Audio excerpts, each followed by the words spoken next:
Ito na yung day 3 namin dito sa Japan. Binuko ko na nga pala sa Klook itong Mount Fuji tour namin. Pasok na kami ng Fuji Station.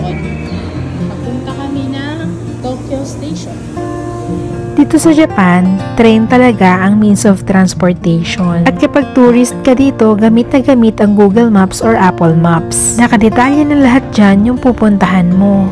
Masaya pa. Hindi, nasa bus kami. Baka carry bills naman. 7:30 dapat sa meeting place na kami. 6:30. Ayun, natatanong na namin yung meeting, point namin. Ito, yung malaking building na yan. Yan, dyan ang tagpuan sa ilalim yan, sa first floor. Pero dahil maaga pa kami ng 1 hour, ay may time pa kami para mag-picture-picture. Yung Tokyo na to ay masasabi ko na parang BGC, halos parang bago pa lahat ng building.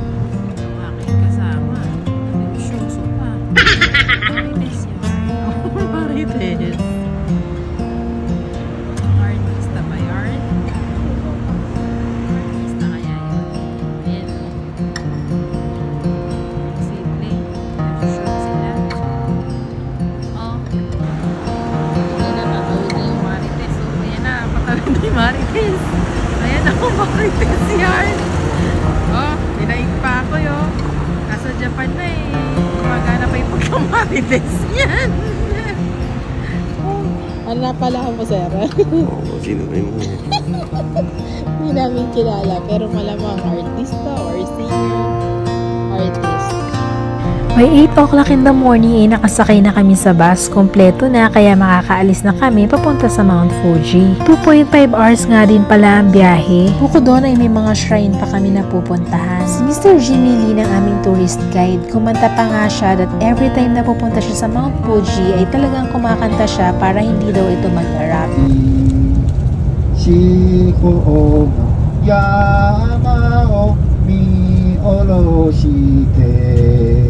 Okay, finished.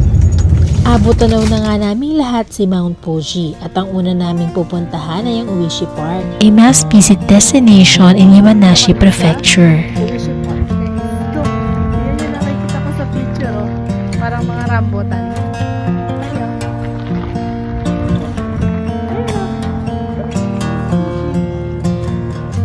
Yung mga nagagandahang halaman na to, ito pala ay Kochia shrubs. Magbabago pa nga pala ang kulay nito depende sa klima ng Japan. Kung pwede nga lang bunutin at itanim ito sa Pilipinas, ginawa ko na. Ang gaganda naman talaga. Masyado namang mahihain si Mount Fuji noong mga panahon na to at nagtatago siya sa ulap. Pero syempre, tiniknan rin namin yung opportunity kahit ganyan ang itsura niya. Yung lawa naman na yan sa harapan ng Mount Fuji ay yung tinatawag na Lake Kawaguchi ko. Talaga namang di ako makapagpigil at amaze na amaze ako sa ganda lalo na ng mga halaman na nakapaligid dito.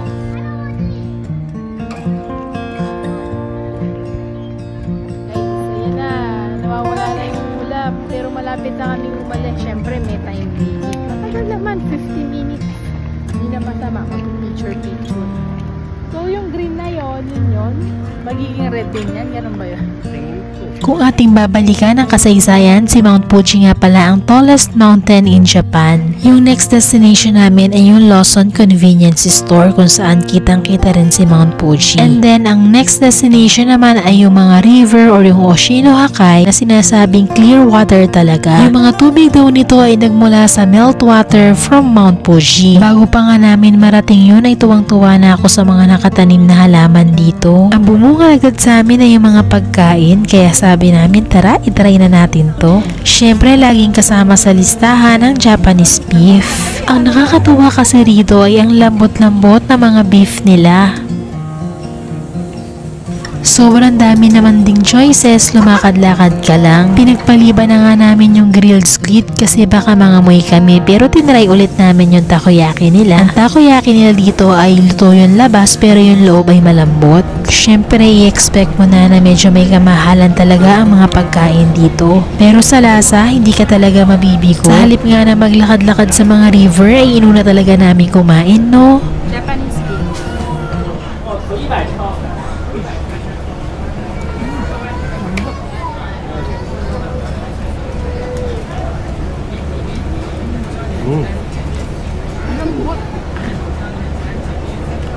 barbecue.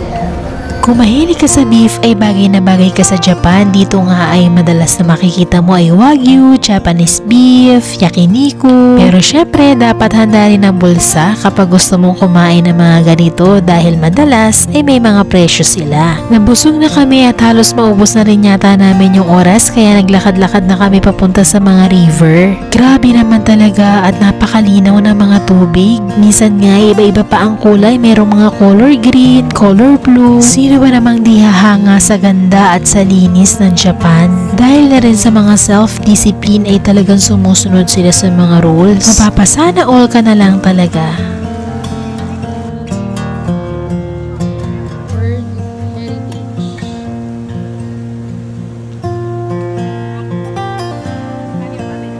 Nakisama naman din ang panahon, talaga namang napakainit ng sikat ng araw. At ito na ang huli naming destinasyon. Isa sa aming pupuntahan ay ang Shingura Fuji Asama Shrine. Nandito din yung Arakurayama Senjen Park at ang 5-story pagoda kung saan best view din ang Mount Fuji. Napakasarap naman talagang tingnan at napakalinis kahit saan ka tumingin. Matatanaw mo sa kalangitan ng kapayapaan. Para bagang walang polusyon sa lugar na to. Ang aming tour guide na si Mr. Jamie Lin ay wala rin sawang kaka-explain sa amin ng mga lugar na ito. About 400 steps nga daw para makakyat kami sa 5-story pagoda.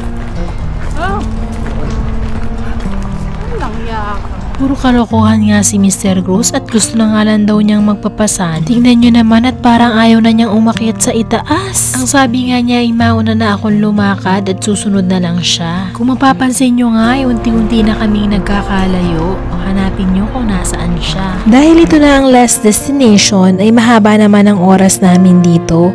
Hindi naman requirement na sobrang bilis mong dapat maakyat ang pagoda na yon. This is it pansit, simula na talaga ng 400 steps na akyatan. Talaga namang mapapahawa ka sa handrail dahil masakit naman talaga sa tuhod kapag sobrang dami na ng steps na naakyat mo. At natatawa naman ako kay Mr. Cruz.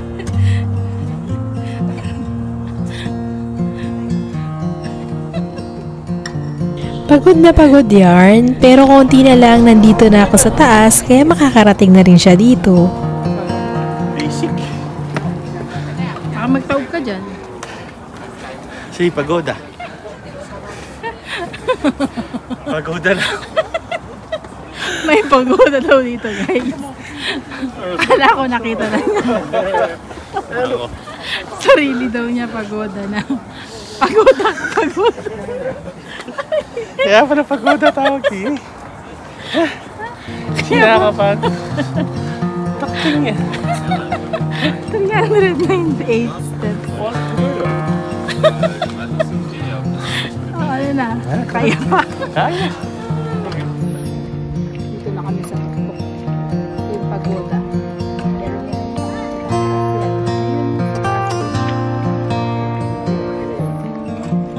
Si Budoy. Hello, Budoy. Budoy.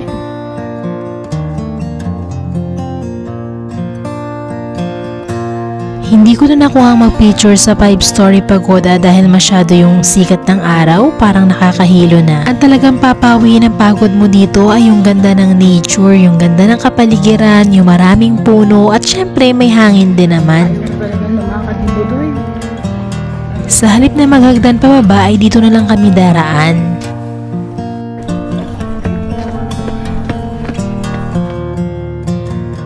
Marami rin naman kaming kasamang mga Pilipino na nag-tour dito. Halos 20 bus nga daw kami na nag-tour sa Mount Fuji. Hugasan mo yung kaliwa mo kawain. Tapos yung kanan. Sasalo ka. Papunta sa kabila. May cleansing nga daw sa baba kaya nag-uusap kami kung paano yun dapat gawin. Saan? May unggoy daw, ako pala yung tinuturo. Ikaw ang unggoy, Budoy. Ha?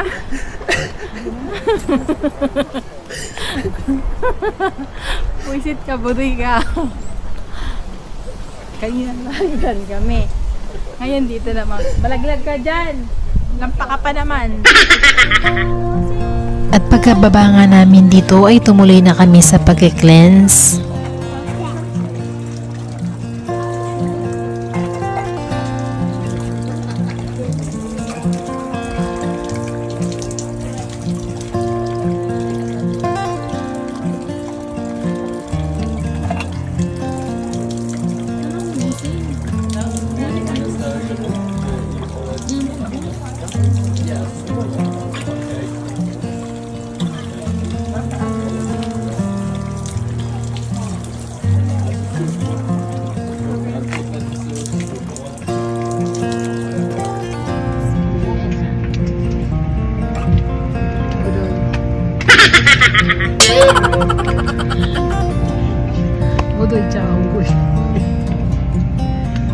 Sigurado pagdating namin sa bahay, bulagta kami nito.